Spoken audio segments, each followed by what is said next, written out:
घरात एक असा भाग असतो की तिथे गेल्यावर टाइम ट्रॅव्हल केल्याचा भास होतो.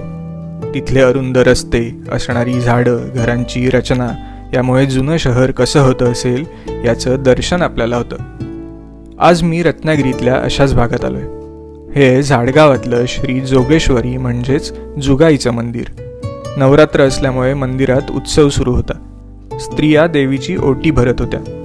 काही जण दुर्गा सप्तशतीचं वाचन करत होते. बॅकग्राऊंडला भक्तिगीतं लागली होती. एकूणच इथलं वातावरण उत्साहाचं होतं. मंदिराच्या समोर एक दीपमाळ आहे, ज्याच्या बाजूला भला मोठा वडपिंपळ आहे.